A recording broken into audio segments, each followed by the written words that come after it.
Yep. While you Fine. Bar is there. All right, Kai, come on in, everyone. We are just getting started. We'll start our session at 12:15.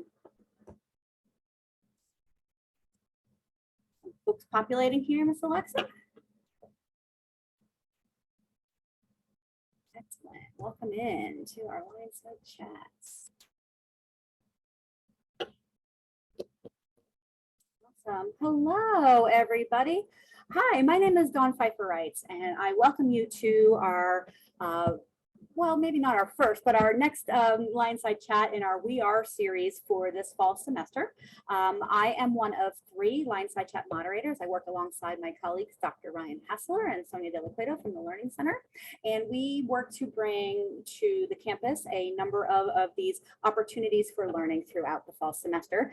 And this series is particularly for our first-year students attending first-year seminar, and we call this the We Are series. So today's guest is Miss Alexa Hodge. Alexa is the coordinator of student support services here at Penn State Berks. And in a moment, she'll be taking us through some, I believe, learning success strategies, right, Alexa? For some best practices for making the best use of your time and your learning strategies here at Penn State Berks. We will be using the chat throughout our session today. Miss Alexa will be asking you to react and respond, and we'll also take some opportunities for Q&A at the end. I do ask that you do not use the raise your hand feature, however, unless Miss Alexa asks you to do so. So Alexa, without any further ado, I will ask that you share your screen and I will welcome you on.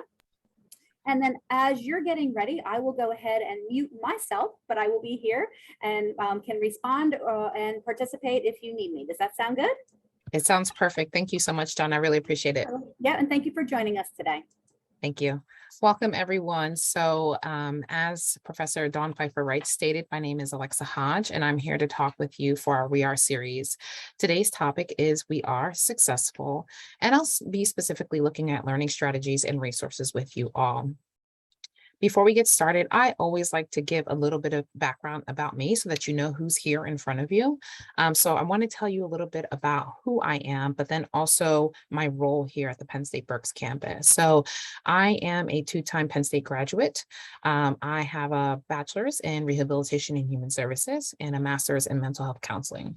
I was at the University Park campus for my 2 degrees. And while I was there, I was really active as a student leader, joining different clubs, leading some clubs. I held different jobs on campus and conducted undergraduate research while I was there as well. After I left college, I entered into the real world and I became a program coordinator for individuals with disabilities. I was working out in Media, Pennsylvania, if anyone knows where that is. And I held that job for a couple of years and then transitioned into insurance, which was so far outside of my realm of education and experience. But I did that job for a couple of years as well and realized I wanted to be using my degrees. I wanted to be using all of those years of education and experience that I had. So I transitioned back into higher education and I came here to Penn State Berks in 2017, where I earned my role as the coordinator of student support services and have been doing that since. At my core, the biggest thing about me is that my passion is helping others see and achieve their own potential. I am someone who believes that there is no one pathway to success. There is no one ultimate answer for what is successful for an individual person. I like to work with people to get to know them as individuals and help them figure out what makes the most sense for their lives. And so that's what I was doing in a lot of my different experiences, both as an undergraduate student, a graduate student, and as a working professional. And it's really what I enjoy doing here at Penn State Berks.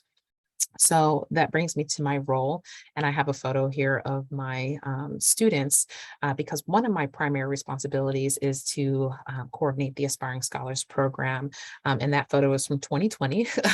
We had just come in from the pandemic for the fall semester, and we were still doing social distancing and masking, as you can tell. But that program is designed for students transitioning from high school to college, and I am kind of a point of contact for those students to help them in that transition, providing them access to resources and services to help them. In addition, I do support students across campus by leading and supporting various committees and initiatives. So you may see me again if you're not in the Aspiring Scholars Program. You may see me again if you're referred to the care team for support. So at Penn State Berks, at Penn State as a whole system, actually, there's something called the care report form. And if you have a concern about yourself, if someone has a concern about you, if you have a concern about one of your peers, you can actually submit a report and that will come to a team here on campus, and I'm part of that team. And so as a team, we determine what intervention may be needed. And so someone on the team, could be me, could be someone else, may reach out to you to see how you might need some support. You may also see me again if you're flagged by a professor during the Starfish progress reporting period. So just so you guys know, twice every semester, professors have the opportunity to report any concerns that they're having about students in their course. They also have the opportunity to report successful students. I, unfortunately, don't get that report for the successful students. I get that report for the students who are struggling.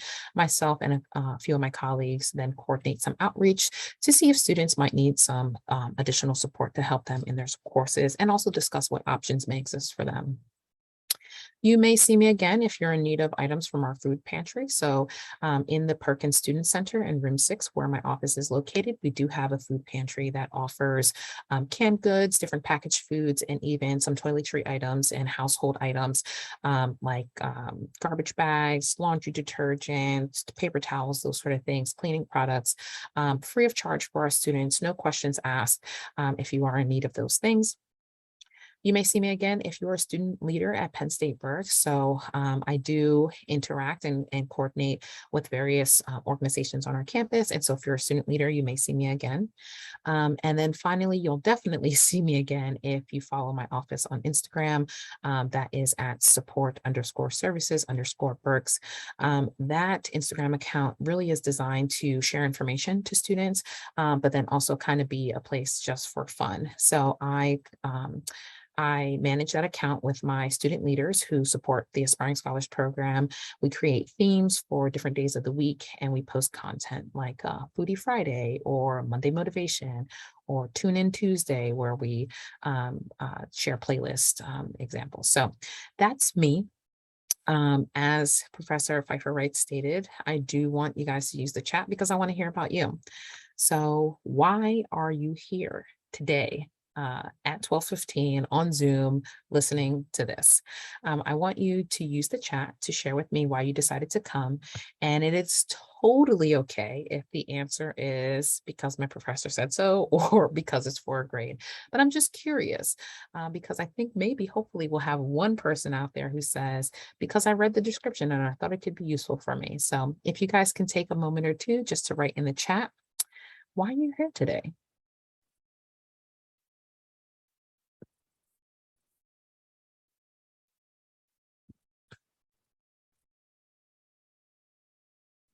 Alexa, just making sure you can actually see the chat. I don't see anything coming There's in. nothing in there, but you see the function, correct? Yep, Okay. yep, I do see it. Thank you. There's something in QA. Let me see if I can get that to us. It says chat disabled. Oh, goodness. I'm sorry. Let's see. I thought that I got that together. My bad. My bad. There we are. Give that a shot, Natty H. I see you're out there. Yay. Thank you. Yay. Thank you. Thank you. Oh, Maya. Wonderful. Maya, fun fact. I have a daughter named Amaya, and I was going to name her Maya, and then I decided to add some razzle dazzle and put the A in front of it. CAP approved activity required by my first year seminar class. Absolutely. That is okay. FYS requirement. Beautiful. I like going to all the events I can attend around campus. I love that. Let's talk more. Professor Schaefer said to come. Beautiful. Thank you, Professor Schaefer. Mandatory, FYS. Beautiful. All right. So I really appreciate it. And that just helps me, right? Because if you were really, really excited to learn about some really great things, I would dive really deep and we can go all day on this. But if you're here just for a requirement, I'm still going to dive deep. So give you some false hope there. You were curious, learn things on how to be a better student. Beautiful. All right. So I'm going to go ahead and move forward and keep that chat open because this next one is also an interactive opportunity for you guys. We're here to talk about success, right? And being successful. So I want to know from you all, what's your definition of success? And if you can't put in words how to define success, then share an example, maybe a college example of success. And I'll give you about a minute because that may require more typing.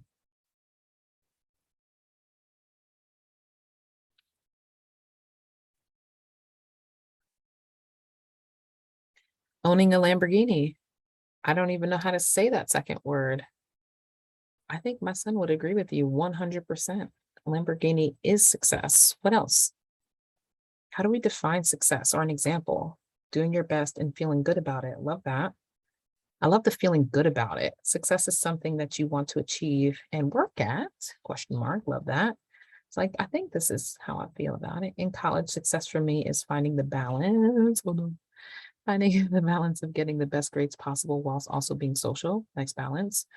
Results. Okay. Being able to support your dreams and goals, achieving goals, doing well, having the knowledge to complete the goals. Beautiful. Feeling a job well done.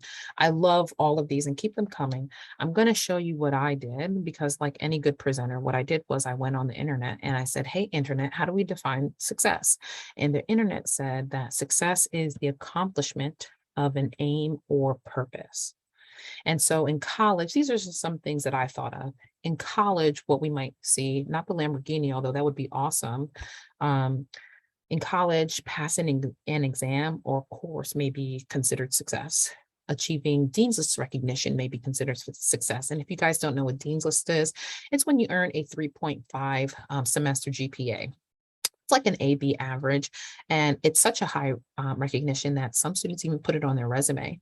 And in the past, we've had a banquet to celebrate the students who have achieved Dean's List. So it's a really great accomplishment. Another example in college of success might be becoming a student leader, securing an internship, earning a scholarship, landing a full-time job, and the ultimate, graduating from college, right? So those are some examples. And even in your definitions, in your examples, what I started to realize is that success is really the end, right? Success is the outcome. Success is the result. It says nothing about process, right? When we talk about success, we're talking about the end goal. But what about all of those times, those nights, those days, all the things that you did to get there?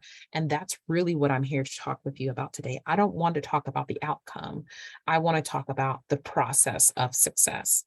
And as you know, like I said at the start, we're going to be focusing on learning strategies and resources. And I just want to reiterate, I'm focusing on the process because if we ignore process, then we can't guarantee the outcome, right? If we just set a goal, but we don't create those steps and those habits, those things in between to get us to that goal, we can't guarantee whatever it is, if it's a Lamborghini or wealth or balance, right? We can't guarantee it without examining process. So for today, we're going to talk about learning strategies. I'm someone that likes to try to group things in my mind to make them more easier to digest and easier to understand. So my focus today really is on the classroom. And so what I thought is I'll focus on the before, the during, and the after of being in a classroom setting in a college environment. And I have some general tips that kind of apply all over the place, not necessarily a before, during, and after. So I'm going to start with some basic things. And my hope truly is that you have heard these things before.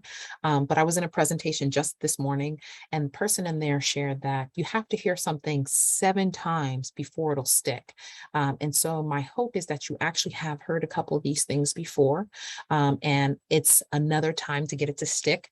But then also I'm hoping that you hear or see something new today so that you can explore and hopefully hear it again later so it'll stick. So the first thing I have here, I'm just going to go here, most basic thing, and you probably heard it your entire first week, last week of the semester, as to review Canvas or the syllabus. And that's not something you just want to do at the start of the class. That's something you want to do for every single session of that course throughout the semester. You want to know what to expect for the upcoming session. A lot of professors, I won't say all, but a lot of professors will give you a clear idea of what to expect for every single class session for the entire semester in that first week of class. So it's your responsibility and your job to keep track of that by knowing in advance what's coming up. My second tip here is to review last week's notes. You should be considering how your previous and current topics might connect.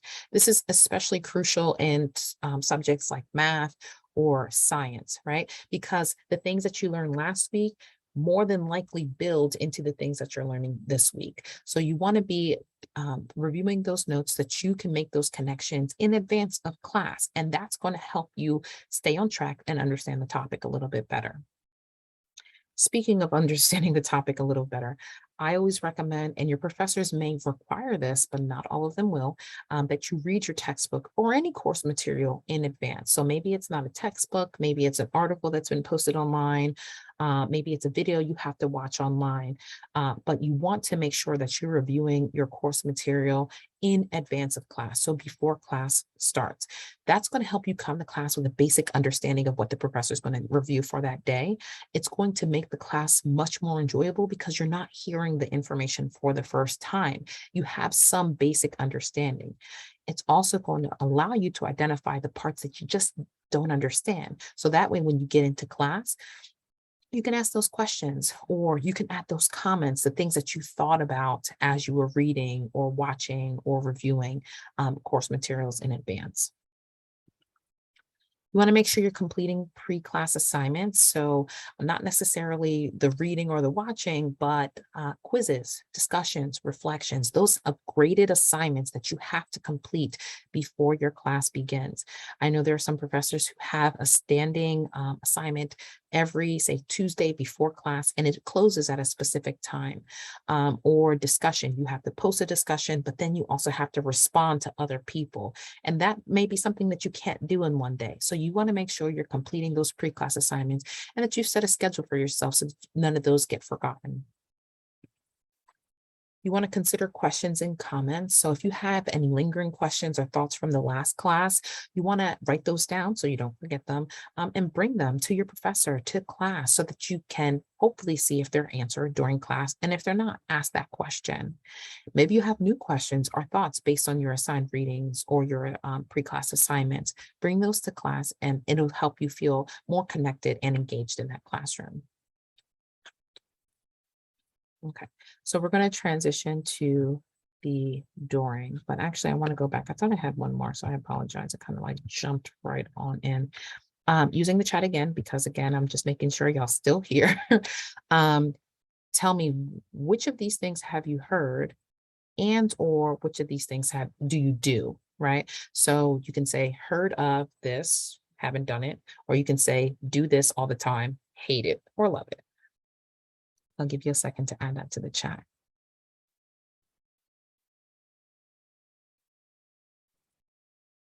That's amazing. All of them all the time. I wish I could have been like you when I was a student, Andrew. I think the biggest struggle for me was reading before class, because you have like 6 classes, and I was in an education major, and sometimes I would have classes with like 50, 60 pages of reading plus my other classes. So that was probably the biggest struggle for me. I review Canvas and love it. Helps me prepare for class. Yes, Colin, that is, I mean, for me, I know it lifts the load off. All but the review notes and textbooks. I would definitely encourage you, even if it's just one class, incorporate that reviewing the notes and the textbook and watch how different you go into that class. Yes, getting ahead is much better. I always tell my students that. Review notes in Canvas. I review the syllabus, complete assignments, and ask questions. I do almost all these things out of nervousness that I will forget. Yes, that's me. I do most of them. All right, beautiful. All right, so that's the before stuff. We're going to go ahead and transition to the during stuff. So during class, the first thing is you want to make sure you go to class. Now, in college, your schedules are probably more than likely a lot different than they were in high school, or a lot different than if you're not coming straight from high school, whatever you were doing before you came to college. And so you're going to maybe sometimes get to the point where you're like, I don't really need to go to campus for that one class today. Or you may have a professor who says it's not graded. It doesn't really matter. It matters. It always matters. And if you're someone like me and you need to see the dollars, like money wise, it matters. Like you're losing, I did the math one time. I think it's like $50 for every hour that you skip of class. And that's a waste of money. I'm not someone who likes to give money without getting something. So attend every single session, even when attendance isn't graded, even when the professor says it doesn't matter, even when you're allowed to skip up to 3 classes, don't do it. Make sure you're coming prepared. So you want to know what the professor expects you to have, and that will vary from professor to professor. And I'm sure you're probably already seeing that right now, that each professor is different. They use Canvas differently, they conduct classes differently, and their expectations of what is prepared is different.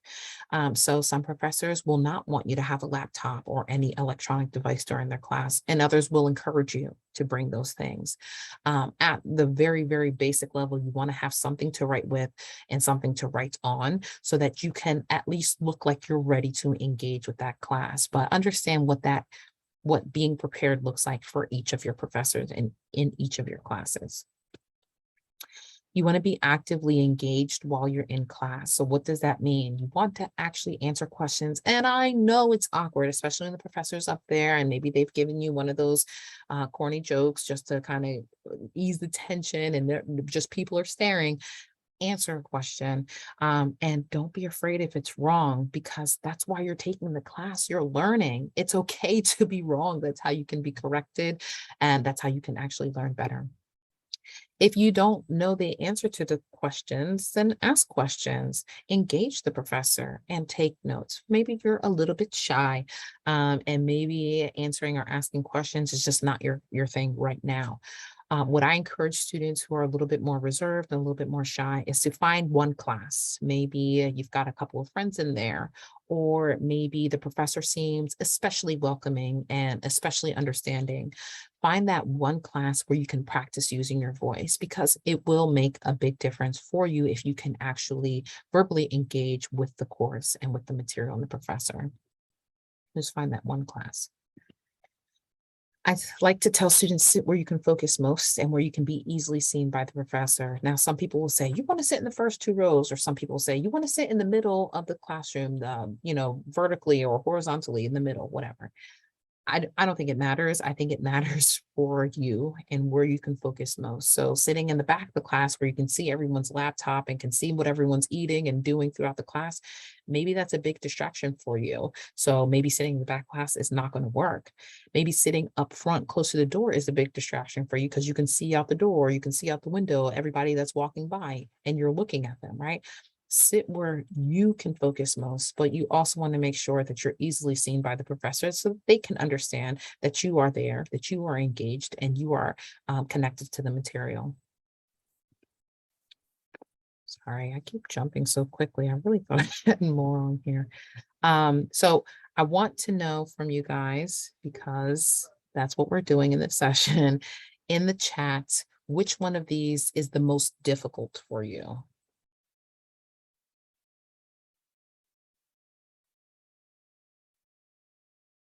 Yes, for Sean, reading ahead is most difficult. That was always the most difficult for me as well. I did learn how to skim, and that helped me, but I wasn't so good at skimming at first. I was so nervous I was going to miss something. Taking notes is most difficult. Reading and comprehending, asking questions. Yeah, asking questions can be really hard. Note taking, answering questions, asking questions is most difficult.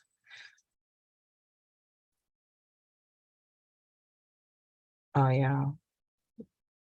I wonder if you can leave your calculator in the car or something.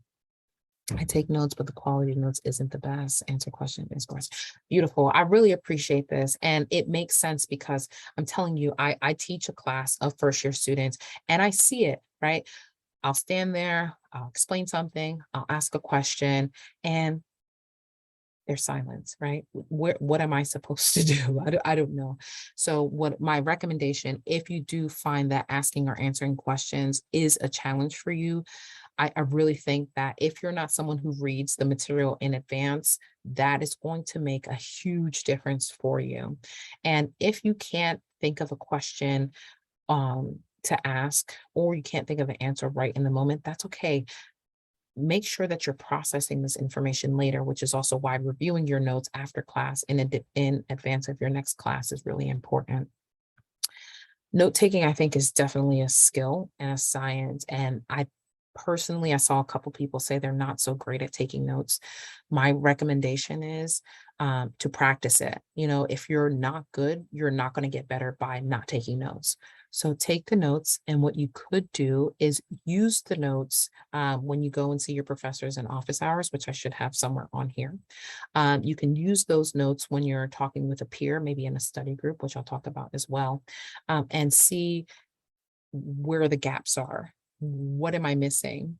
Sometimes I think the difficulty in taking notes is not knowing what's important, right? Well, what's going to be on the test, which is not necessarily the best way to learn, but what's going to be on the test? What is the most important thing for me to take away from this lesson? So if you work one-on-one with your professor, maybe you have an upperclassman who's serving as a teaching assistant in that course, you can work with them to kind of review your notes and get better at it.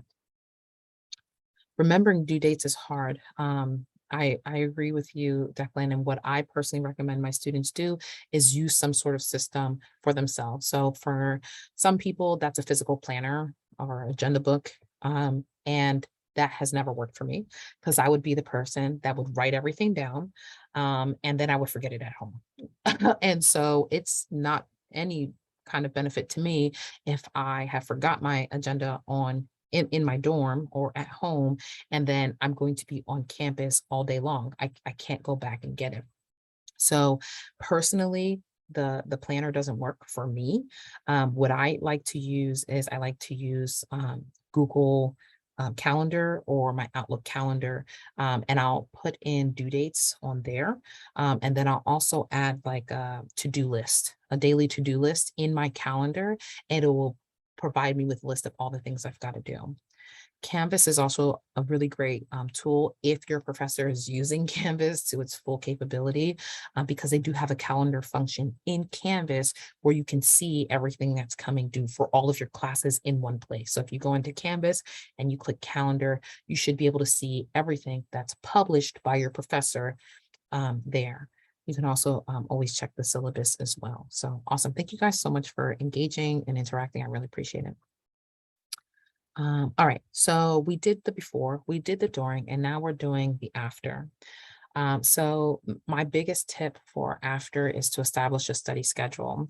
There's a rule you should be studying. I always forget it. I'm sure Professor Pfeiffer Wrights knows it if she wants to jump in, but you should be studying, I think it's like 3 hours for every 1 hour you're in class. Is that it? Something in that area. I know our friend Sonia from the Learning Center would say, I think it's 3 to 4. But that I think that's 3 is a good goal there, Alexa. Yes, but it's not always done by most of our students. So if you have, for example, your FYS course, you meet for approximately 1 hour a week, unless you're got some sort of like attached 3 credit kind of situation. But most first year seminar courses are meeting for 50 minutes, around 1 hour per week. In theory, you should be doing up to 3 hours of work outside of class for that 1 hour that you're in, right? So if you're in a class Monday, Wednesday, Friday for about 50 minutes, an hour each day, you should be doing those 3 times 3. So that'll be 9 hours of work outside of class for that. I think it can be difficult. I think a lot of students are working, they are helping family and friends, they are getting involved on campus. And so it's not always possible, but I do recommend that you establish some sort of study schedule for yourself. Even if it's, I will commit to spending at least 2 hours per day on all of my work, or 3 hours per day on all of my work, and not necessarily breaking it down class by class. But I think the biggest difference for students as they transition to college is that so much of the learning and the preparation and the reviewing happens outside of the classroom on your time. And there's even a rule about this. It's called the 80-20, where in high school, your teachers did 80% of the teaching, and learning fell on 80% of the learning fell on their shoulders, whereas 20% fell on your shoulders. That switches in college, where 20% of the learning falls on your teacher, your professor's shoulders, and 80% falls on yours. So you want to establish some sort of study schedule for yourself, and commit to it. So if you are someone who uses an electronic calendar, put something in the calendar that says study time. And when people say, hey, you want to go to Chick-fil-A, which they're renovating, you say, I'm sorry, I have an appointment. I have something scheduled from this time to this time. How about later or after this? You have to commit to it. Because if you don't respect your time, nobody will. The next one, you want to create and or join a study group. I caution you though, you want to consider who is in the group. You want to make sure it's the students who go to class, the students who are asking and answering questions. Hopefully you're one of them as well. The students who you can focus with, because joining any old study group is not necessarily going to be productive. You also want to make sure you understand yourself. Are you someone who can study with 3 other people? Or do you prefer smaller, more one-on-one setting where it's one other person? So you want to be really, really aware. But reviewing content, reviewing material with another person who's also in that course can be really, really beneficial to your learning. You want to go to office hours, and or tutoring as needed. So office hours, just to make sure everyone's clear, is a scheduled time where your professor will be in their office, and the time that they scheduled is specifically to help their students who are enrolled in their courses. So they commit, I will be in my office on these days and these times. You are free to drop in at any period of time during that during those office hours and talk with me about whatever it is you have a question on. Some professors will have office hours and also invite you to schedule an appointment just in case you can't make their office hours for whatever reason. I don't want students to be confused and feel like the office hours are on Tuesday, but it's during my class time, so I just can't see my professor one-on-one. That's not true. Reach out to your professor, let them know that you have a conflict with their office hours time, and ask if you can schedule an appointment. If you check the syllabus, some professors will even tell you how to do that. You won't even have to ask. Tutoring, we do have the Learning Center and the Writing Center on our campus. That tutoring service is free for you all. It's actually factored into your tuition, so you're paying for it. You might as well use it. What I recommend both for office hours and for tutoring is that you don't wait until you're totally and completely lost, because at that point, there may be no opportunity to kind of turn things around. When you can't explain a concept to another person without like stammering through it, you probably need some tutoring, right? Even if during class you're like, yeah, I got it. Yeah, I got it. And then you go to do the work, or you go to talk to somebody about it and say in a study group, and you can't really put it in words. It's probably a good sign that you need to go to office hours or go to tutoring. When you go to those things, you want to make sure you're coming with something specific that you want to discuss or review. Office hours and tutoring is not designed to reteach you everything that you were supposed to have learned in a class session or a period of time during class. So a great example that I like to use is for math. With math, say you're working on a problem set and you just keep getting stuck once you get past this one step. You want to come to that session either with your professor or with your tutor and show them, okay, I did this, I did this, I did this, and now I don't know where I'm supposed to go, but I know it's not done. So come with something specific to review. You want to make sure you review and complete your assignments ahead of time. So I like to say that the due date is the last day you can submit, not the only day that you can submit. And I know sometimes we're procrastinating, we're waiting to the last minute, and we are hitting that button right at 11:58 because it closes at 11:59. You can submit things before the due date as long as it's open to submit. And some professors will even grade it early and send you feedback and allow you to resubmit so you can get the best grade possible and maximize your learning. You're going to master that material because you've already received feedback and have been able to change your assignment. So make sure you're doing your assignments ahead of time. I saw a couple people in the chat. They definitely like to work ahead because they don't want to be sitting at the computer with 15 minutes to write, a 5-page essay. So I'm pretty confident that's my last one. I finally got it this time. All right, we're going to put into the chat, what is one thing that you would like to do from this list? What's one thing you would like to do for yourself for this semester?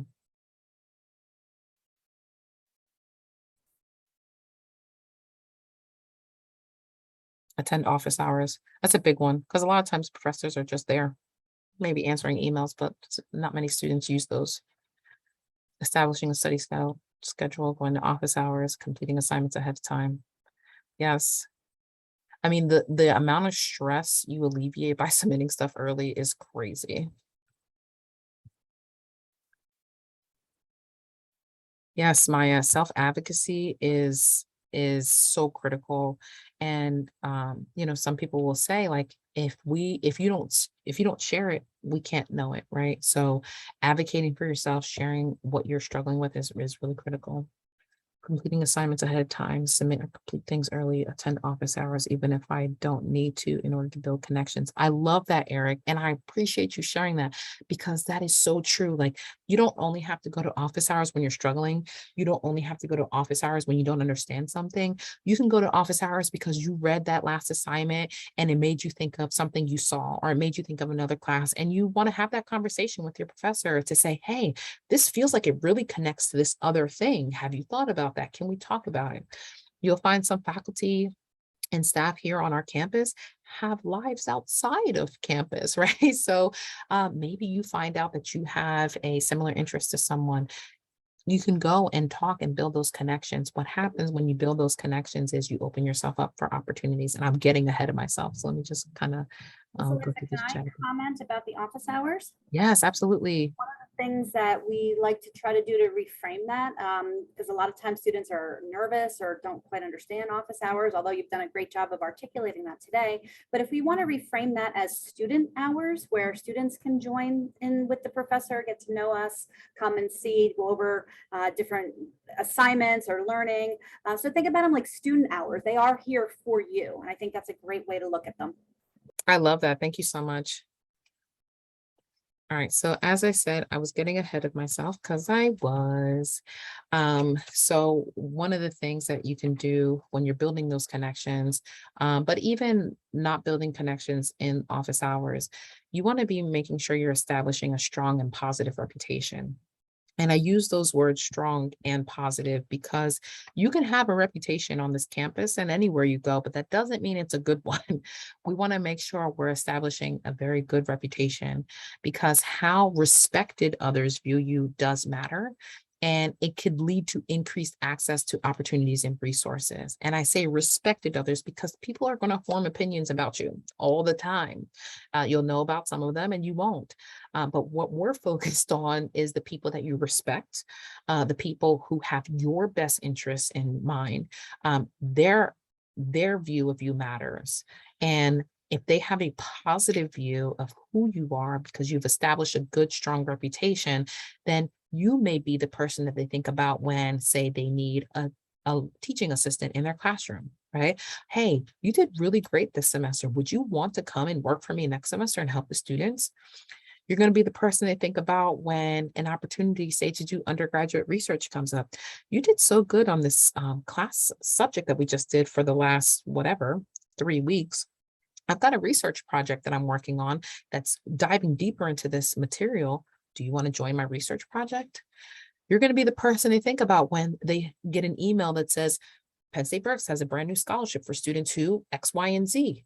They're going to think of you. So when you have a strong and positive reputation, even if you're not the most talkative person, but you show up, you are attentive, you are engaged, it's going to help you later. And you're going to feel much more connected to the Penn State Berks campus. And if you're a commuter, it's going to feel less like the 13th grade or the 14th grade or wherever you are in your process. You want to engage in honest self-reflection. So I told you guys before, I have a master's in counseling, and I believe reflection is critical. I think it is so important for us to understand who we are and what we need in order to be able to achieve the success that makes the most sense for us, whether that be the Lamborghini or starting a business or getting a very solid, stable job. Whatever that is for you, you've got to know what you value when it comes to being successful in these courses, on your exams. You've got to know when you're most alert so that you can use those times and maximize that time for your learning. You want to know when your brain needs more rest so that you can use that time and maximize that time for recharging or engaging in more social activities that don't require so much of your mental energy. And you want to know what your biggest time wasters are. And this is critical because it varies from student to student. Most people will say it's probably your phone, but it's not always your phone, right? Sometimes I had a student who napped all the time. Like this person was always in a nap, like class, food, nap.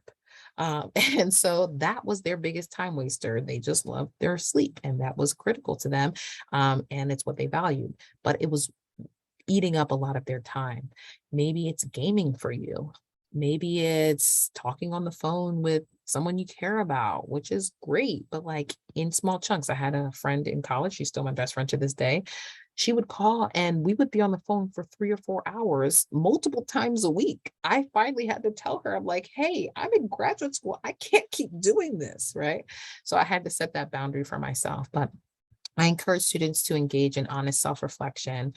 Think about who you are, think about what you need, think about what you value, and make sure that your day-to-day actions reflect that, who you are, what you need, and what you value.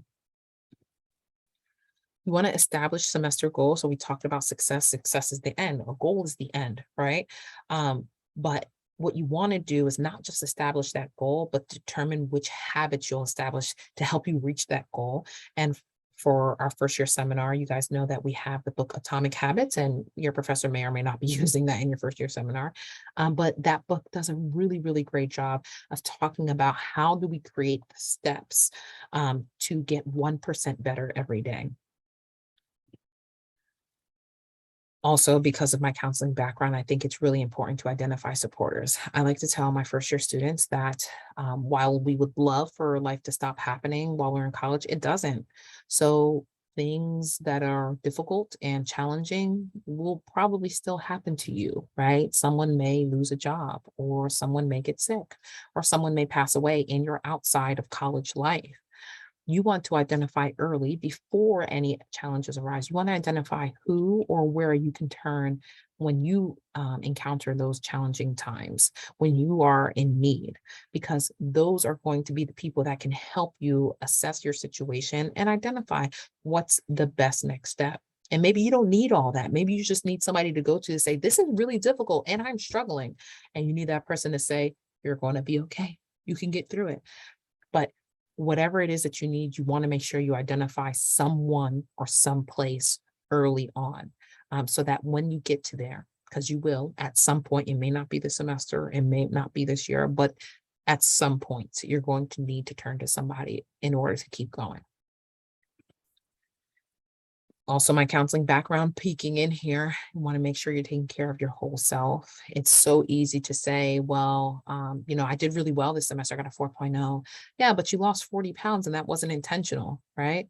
Or you got bags under your eyes, or you had to be hospitalized for dehydration, or whatever it is. You want to make sure you're eating, make sure you're sleeping, make sure you're staying hydrated.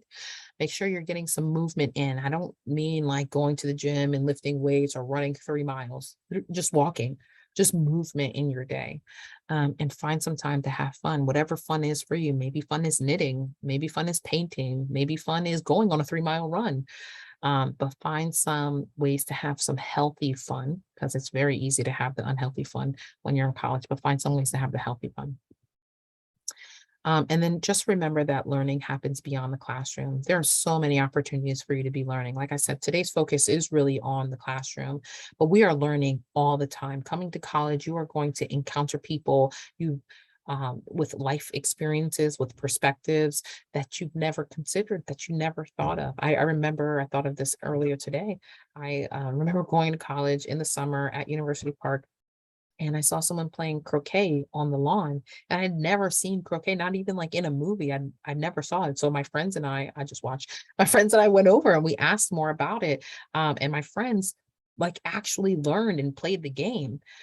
So you just get so many experiences. I mean, food and thoughts, and it's just a really great time to learn and grow as individuals. So I'm not going to have you engage because I know y'all paying attention and I appreciate it. I'm going to go ahead and move on to my resources. So we're doing learning strategies and we're doing resources. And I have two categories. I like to group things because it just helps me organize information a little bit better. So the first one is fixed. And when I say fixed, I mean like these things exist in a specific location at a specific time.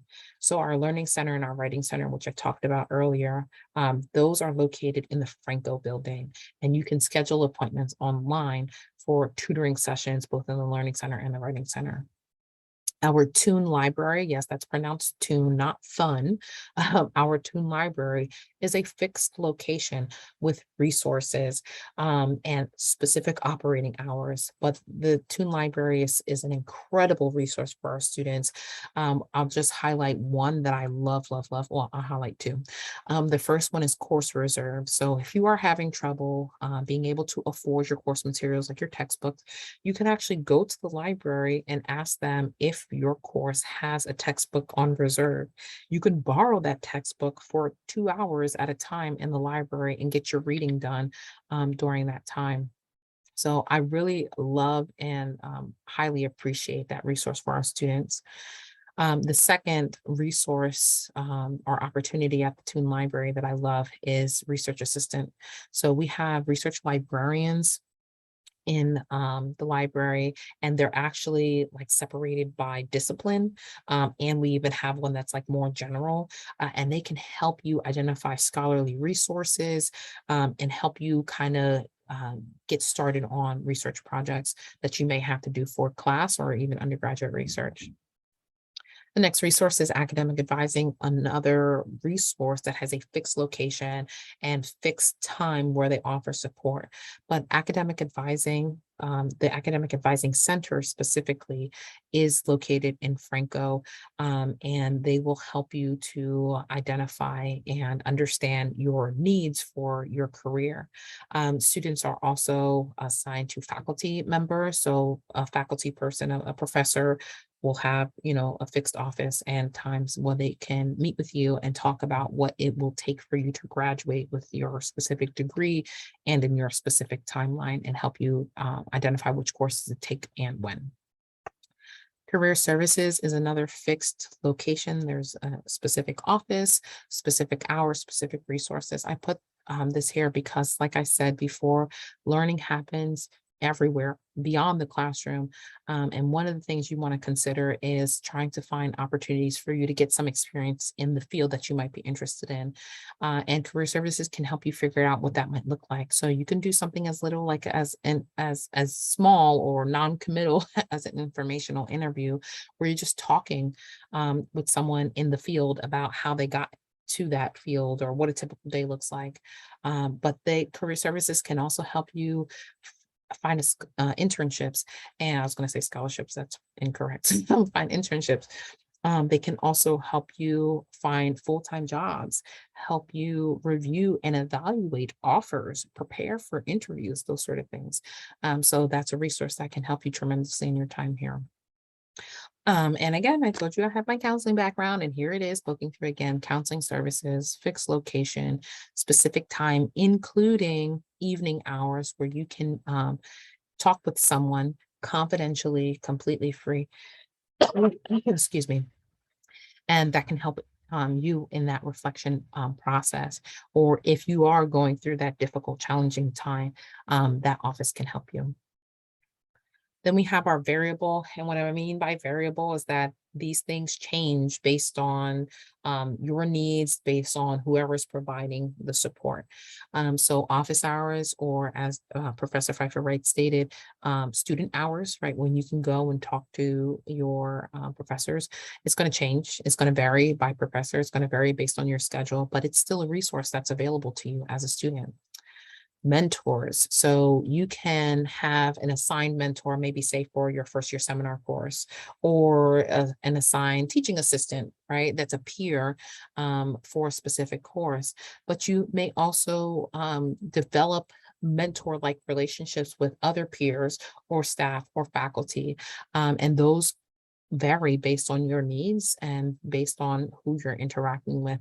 But I think that's an incredible resource and skill for students to have, is develop mentorship relationships with others. Next here, we have the Penn State Emergency Fund. I like to share this, especially with first year students, because sometimes students don't even know it's an option, but we do have a fund that supports students who are experiencing some sort of financial crisis and they need support. Now, Penn State will not cover every single thing every single time, but you can, if you just do a Google search, Penn State Emergency Fund, just like that, you can learn about some of the ways that students are supported through financial crisis and what the stipulations are around that. I started at the beginning talking about the care team. And so I wanted to also talk about the care report form. So like I said, if you have a concern about yourself or someone else has a concern about you, you can submit this report to Penn State. It will come to someone here at Penn State BERTS, and we as a team will discuss what the next best options are. So looking at this list of resources, I would love to hear from you all. What is one resource that you are looking forward to using this semester? And I know we are getting close to time, so I am almost done, I promise.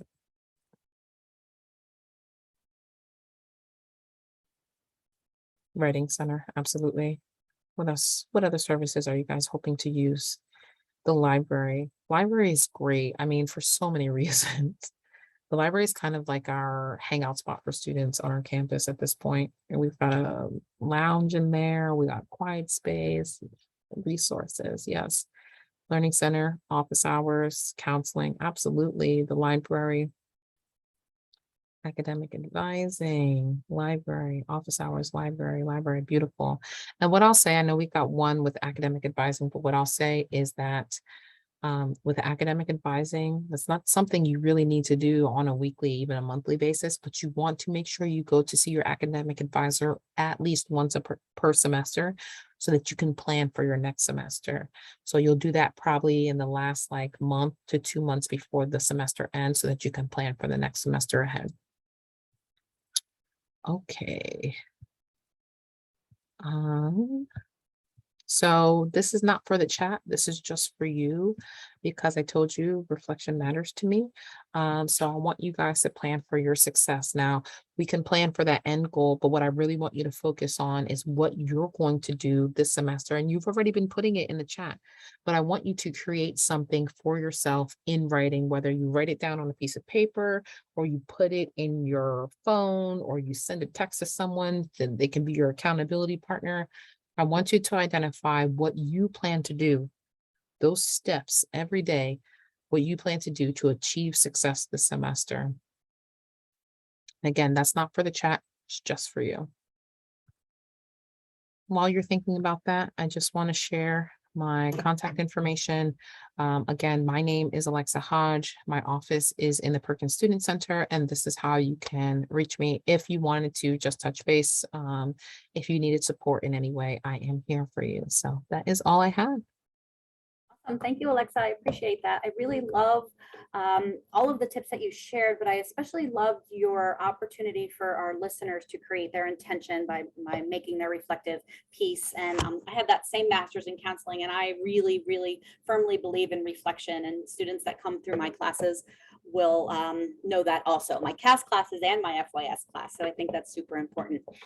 So what I'd like to do is I'd just like to open up our last few minutes here to any Q&A, questions and answers that any of our listeners have. They can go ahead and use the Q&A pod feature, and I'll go ahead and facilitate those with Miss Alexa. So does anybody have any questions or comments or anything that they'd like to share?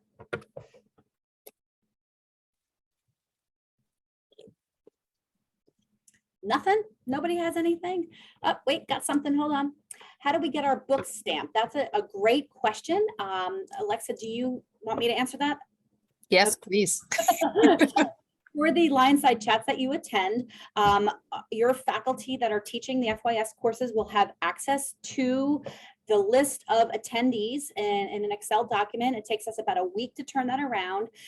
So this will sort of count for that. You just need to let your faculty member know that you attended it, and they'll be able to verify by looking at that list. So that was a great question. And what I'll add there real quick, Dawn, I see that some people don't have a first and last name. Can they rename themselves? You know what? I'm not sure about that. Okay. But according to the email address. So all of it comes through the email address. Okay. Your faculty is looking. What I would suggest is you let your faculty member know that you did attend today's date, the 29th, and they can go ahead and look for your name and consign your passport that way. The signature question is the same answer. So perfect. How far in advance do you complete assignments from their due date? That's an excellent question. Alexa, do you want to answer that? Yeah, and if you want to add as a faculty member, I think that'd be great. But I'm going to say it varies. It's really going to depend on the professor, because like I said, you will have some professors who will grade the assignments in advance and then send them back to you and give you an opportunity to correct them.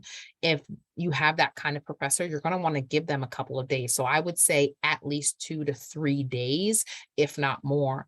But if you just want to make sure that you've got it done just to get it done, I would say 24 to 48 hours. And the reason why is because sometimes you might think that you've uploaded something and you've closed it out and you move on, and then you come back and you're like, wait, why does this still say this thing is open here? You're giving yourself time to account for any malfunctions of technology or anything like that. So I'd say, if you're just submitting it to make sure you get it off your plate, I would say at least 24 to 48 hours. If you're submitting it and the professor will likely grade it, I would say give them at least 3 or 4 days. Yep, and that's a great question, and I'll comment on that too, but I'll ask you to peek at the Q&A and see if you can address any of those while I'm answering this.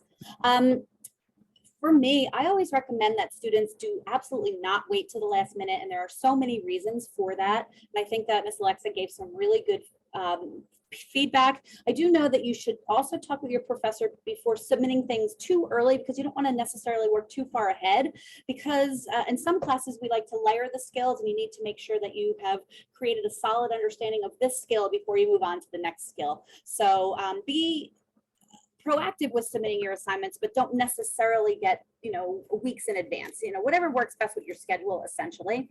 And something that I have been a Canvas super user since the day that we rolled it out. One of the things that I learned just last year, as a matter of fact, that I'd like to share with this group is that 11:59 is too late. If it says 11:59, you have to still be on time at 11:58.59. So you have to keep that in mind as well. Thank you, Maya. Thank you for joining us today. Alexa, can you go ahead and see if you have any of the specific answers there?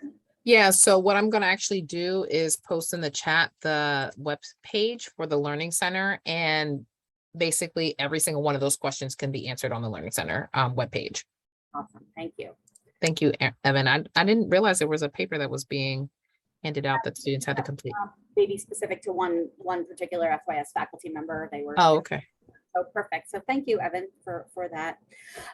Great. Well, I will go ahead and wrap us up here, since I know people have to get moving on to their classes, and me too, and I'm heading to my FYS class. So Alexa, thank you for your time today, and thank you to our 35 plus people that joined us for this chat. We will be posting this LionSide chat on the LionSide chat website. We take about a week or so, but you can always review the information that's on there, and you can review any of the sessions that we've done in the past that are in our LionSide chat archives. So we will look forward to welcoming you to future LionSide chats. We do have a few more structured for the We Are series, and we thank you for your time. Thank you, Alexa. I appreciate you. Thank you. Have a great day, everyone. Bye, everyone. Thank you.